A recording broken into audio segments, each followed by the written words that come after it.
Hayatınızda qilishga bo'lmaydigan, qilishdan saqlanadigan 5 cho'ng ahmoqlik. Birinchisi, mangu o'zingizning orzuyingizni yoki qilmoqchi bo'lgan muhim ishingizni og'zingizdan chiqarmang, boshqalarga demang. Bundan keyinla osh o'ngsizlik oshdan bo'lgan, hali putlik ashsan u bular tang yuz berdi hayotingizda. Rasmiy olganmi? Shuning uchun bizdimi jim tug'an beliq suning ostida oson qarmoqqa ilinmaydi degan gap bor. Ikkinchisi, mangu boshqalarning ishiga kirishib olmang. Do'stim deyman, tunishim deyman, tuqanim deb ularning ishini nimish qanday qildi, mandaq qildi, nimish mandaq qilmaydi deb kirishib olgancha bizning hayotimizda bo'lib turdi endi bunday ish. Lekin biz kirishib olgancha uni hal qilolmaganning ustiga o'zimizning ichi tildab, ko'nglimiz yerim bo'lib ochiq yutib olamiz. Shundaymi? Uning deyin qanday qilsan qilg'ina aqling shunchalik gap o'qiydigan deb qo'yib, o'zimizning ishini yaxshi qilsak, o'zimizga ega bo'lsak bo'ldi. Üçüncü bir iş, bugünkidek murakkab kişilik münasebette iş qandaq bir odam bilan haddidan ziyoda yaqin ish qo'yin tash qo'yin bo'lib ketmang. Chuqur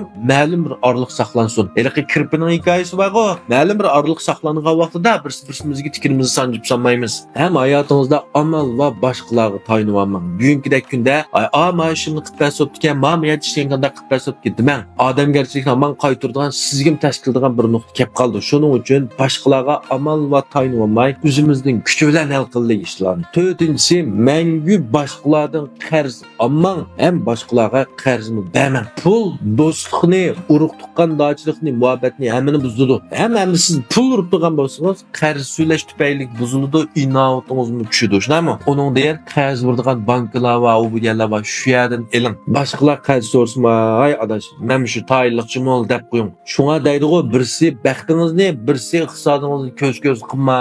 Bular qancha yushug'ancha shuncha avuydi. O bak ko'z qilib ketsangiz ashtaq bir avorchiliklardan tang so'rab keldi deydi. 5-si chiqimingiz kirimingizdan ko'p bo'lib ketmasin. Ya'ni oyda xashlaydigan pulingizni oldigan narsangizni o'ylashga vaqtingizda to'xta, men oyda nechta pul kirim qila olayman, nechta pul chiqim qilsam bo'ladi, yonchig'imdan nechta pul qilib qolsa ko'nglim to'q yuradi deganni ancha-muncha hisob kitob qilib qo'yaylik. Hammamizning telefonda jishvanji baxsiz. Yuqorida aytilgan bu ishlarga hargiz sal qaramang. Hayotimizga nurg'un ko'ngilsizlik, nurg'un avorchilik, dushkorchilik, shu ters kunda qilishimiz sababchi bo'layotgan ishlar, mush ishlar. To'g'rimi, xatomi bir piyonlik qilganlar?